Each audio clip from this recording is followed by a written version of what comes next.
And just so you know, on the test, you'll have like 3 of these on the test. And I won't count off for scientific notation sig figs on this part. Okay, this part I really just want to see that we've set up the dimensional analysis correctly. You will have a separate part, just 4 math problems, 1 addition, subtraction, multiplication, division, with sig figs, and I will also want that in scientific notation. So I'm not trying to do double jeopardy here. It is certainly nice to put it in correct sig figs with scientific notation, but I won't count off if you don't. All right, so setting up number 4. Sahil, what is the first thing I want to write down? 6.5. Keep going. Okay, we're going to make it a fraction of 1. Fine. Keep going. Times. Okay, stop. Alan, next. Is it 2.25?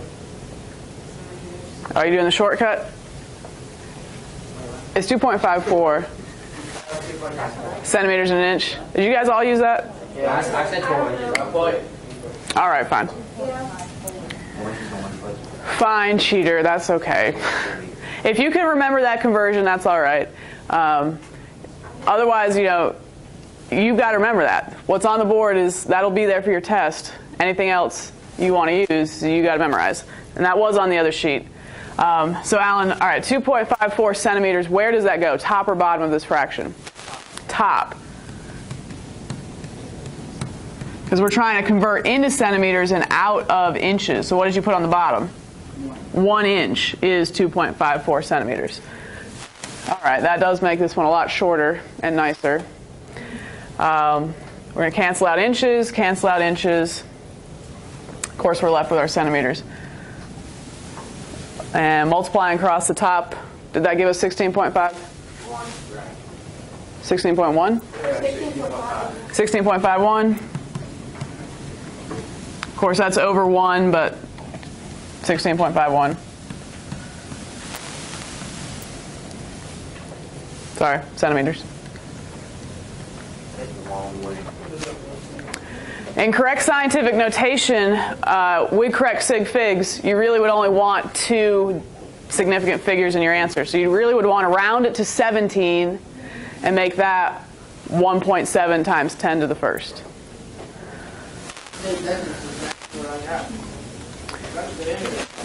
All right, I'm going to skip 5 and 6 because they're also one-steppers. Number 7, what'd you get? What's the difference between this and this? Megaliters. Yeah, this is milliliters. Oh, I thought it was a misprint. No. Okay. Megaliters. All right, well, good one to go over. Capital M is mega from our chart. It is another metric prefix, and it is a factor of 10 to the 6 times your base. So it is big. Like in your computers, you have megabytes, gigabytes, and even nowadays we're up to terabytes. Like if you got a hard drive or a flash drive or something. All right, but this is talking about liters. So I want to turn gallons into megaliters. So, Leah, what is the first thing I want to write? 7.8. Give me the unit. Okay, times. 3.785. Top or bottom? Top. Okay. Before you give me the conversion, we've got 7.8 gallons times fraction bar. What unit just has to go in the bottom of this fraction? Gallons. We're trying to cancel out gallons, so we at least know gallons has to go there. And I realize some of these are a little bit of a puzzle, and maybe you don't even know where you're going yet, but you at least know you need a conversion with gallons to get you started. And anything helpful after that we can find to get to megaliters. Okay, so you put 3.785 on the top, and what unit does that go with? Yes, and that one's on the wall. 1 gallon is 3.785 liters. So 1 on the bottom, top equals the bottom. So far, so good. So I've canceled out gallons, but I'm in liters, not megaliters. Emily, what's the next fraction I need to set up? or at least what unit absolutely has to go in the denominator of the next fraction. Liters. Okay, now I'm trying to get rid of liters, so I know liters has to go here.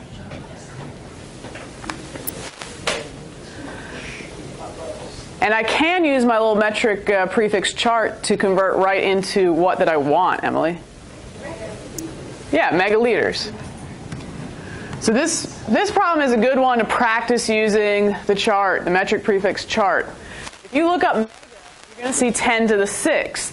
Katie, where does the 10 to the 6th go? Top or bottom? Let's go with bottom. When you're using the prefix chart, try to get this in your head. The number 1 goes with the prefix. So 1 megaliter is 10 to the 6 liters. All those multiples of 10 are multiples of the base. So megaliter is a big thing. So 1 big thing equals 10 to the 6 smaller liters. The number 1 goes with the prefix when you're using the prefix chart. Try to get that in your head. The multiplier goes with the base. All right, so this one is set up and good to go and shows yet another thing I like to deal with. You know, how do you deal with 10 to the 6 if you're using just a simple calculator? And I really encourage you guys to try to Pop it equals zeros. on your own without the calculator's help dealing with the 10 to the 6, because when you get to AP Chem or AP Physics, you can't use your calculator for that anyway. So our simple calculator can help us do 7.8 times 3.785. What is that part alone? What is it? 20? 29.523. That's what I'd get on the top. You know, 1 times 10 to the 6. Just leave that 10 to the 6 and deal with it last. Okay, that's on the bottom. But I certainly don't want to leave my answer like that. So, Ethan, when I have a 10 to the something in the denominator, how do I move it up to the numerator? Kinda. There's one more little part to that. Divide it. Keep going. Yes. If you have a 10 to the something in the denominator and you want to move it up to the numerator, you really just switch the signs. Because, of course, you would subtract in the denominator.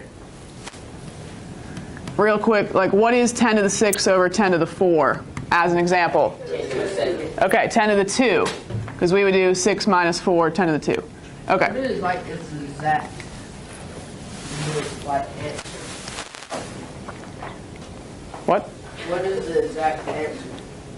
That. We're almost there. We're going to put it in slightly better notation. What? This. I still need to round this. In fact, we did round this to 30. But, Will, this isn't perfect scientific notation. Give me one last little change to make this good scientific notation. 3.0 times 10 to the negative 5. Very good. You want your leading number to be between 1 and 10, so you moved your decimal here.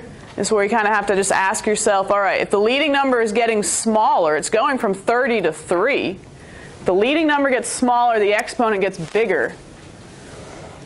And actually 10 to the negative 5 is bigger than 10 to the negative 6. So that was a good problem. Give yourself a pat on the back if you got that one. You go ahead and do the very basic setup.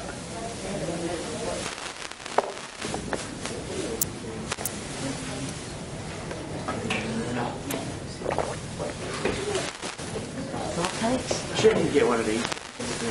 All right, Amanda's start number 8 out for us. She's already got the very basic setup. You write your given number, time sign, fraction bar, the unit you want to get rid of in the bottom. Great so far. And Trevor, what could she convert from feet to what? That might be helpful. Good, feet to meters. All right, so go ahead and put meters on the top. And Trevor, what is that conversion? 1 on top. And Eric's coming. 3.28. Good. All right. Time sign fraction bar, keep going. And again, we're trying to get into nanometers. And at this point, we should be able to go right to nanometers. So put nanometers on the top.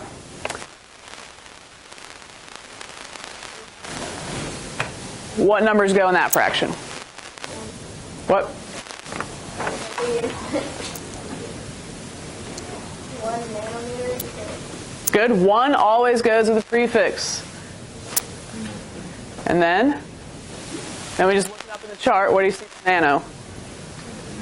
10 to the negative 9. Towards the top. 10 to the negative 9. Good. Again, if you guys can't see the wall that well during the test, feel free to just walk on up there, take a look. All right, so all set up nice. And just put equals. We're going to cut to the chase on this one. Good. 7.6 times 10 to the 7th. So that involved, a little bit of rounding. And we correctly dealt with that 10 to the negative 9. All right, thank you, Amanda. How do you get that? How do we get that? Okay. How you get that freaking 7? So I got 7. I got 7. I got 4.85.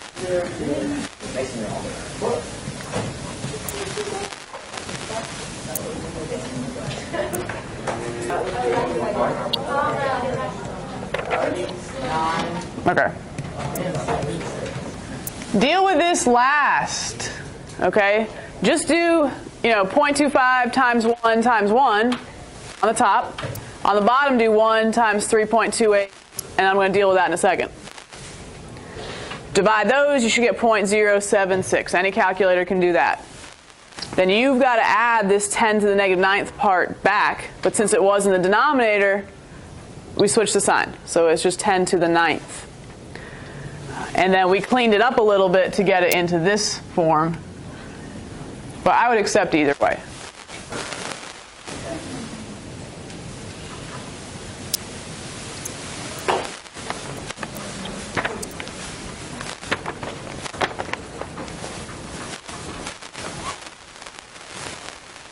Is Abby in RTC? Girls? Apparently not. You have a lab notebook for me? Yes, sir. All right. So Mason's got this set up. Start with micrometers. We've got to at least cancel out micrometers. So Kara, what unit should we put on the top of that fraction?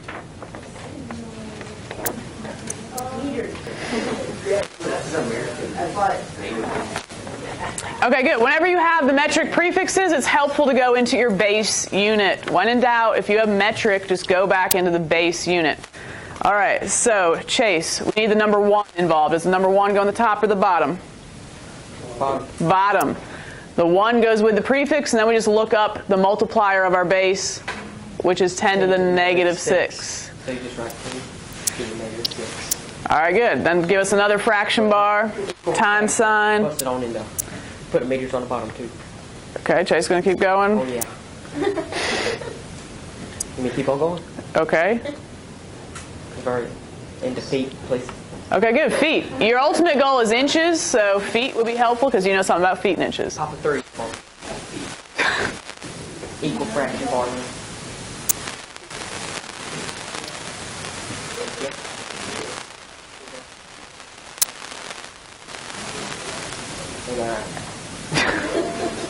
That is right. Multiplying off. No, I think That's all we need. What? well, he's done. That inches was our goal. So if he's got inches here, he's good. Yes. Just hit the undo right there a couple times. 2 times. 3 times. Okay, so that was a long one, but that is set up well. That's done correctly. Everything cancels diagonally, and we're simply left with inches. It should be 0.48590 with correct significant figures, or 4.8590 times 10 to the negative 1. Just kind of good. I got a question. I know you've been going on this. How do you do 10 to the negative 6? Last but not least, we have one that's really purely metric, but not really our common metric ones like milli, kilo, hecto. No. Senny? So this is a good one, again, using the metric chart. Also a good one to see how well we handle the 10 to those without using our calculator. 10 to those. All right, Shandini. What unit should go on the top of that one? If we're dealing with anything metric, we got a metric prefix, we can always go into the what unit? Basic. Base. All right, so what is the base of picoseconds? Second. Okay, good, Shandini. Seconds. All right, Shandini alone, one last question. You want to use the number 1.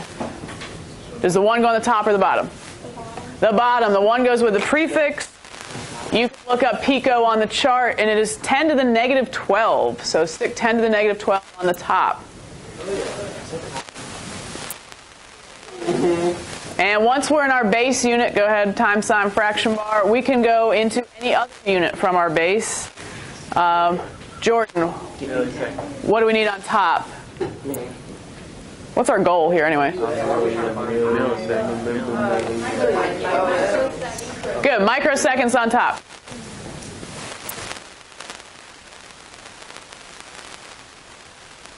Okay. Yes. And Jordan, where should the number 1 go, top or bottom? Top. 1 goes with a prefix. Look up micro. 10 to negative 6 on the bottom. All right, so no calculator needed. So put your equal sign. That's all going to cancel out correctly. And put 36.7. Just write 36.7 again. Because I'm going to deal with those 10 to those separately. Times. Ethan, tell us what you're doing. 10 to the negative 6. How did you get that? Magic? Mason, how did Ethan get that? Alright, so you got to subtract your negative 12 by negative 6. So negative 12 minus negative 6, you have to add it. Good. So negative 12 plus positive 6 equals negative 12. Why would you add it? Very good. Because 2 negatives make positive. Because it's negative 12 on top minus 6. So very good. So that is correct. I'd accept that. You could clean it up just a little bit and make it 3.67. Write that.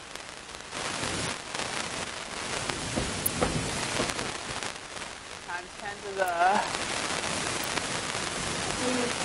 And yeah, is it negative 7 or negative 5? Make the exponent big. Good. We are making the exponent bigger, but is negative 5 bigger or is negative 7 bigger? Technically, negative 5 would be bigger. Very good. They won't tell you. Somebody isn't. All right. Thank you, volunteers.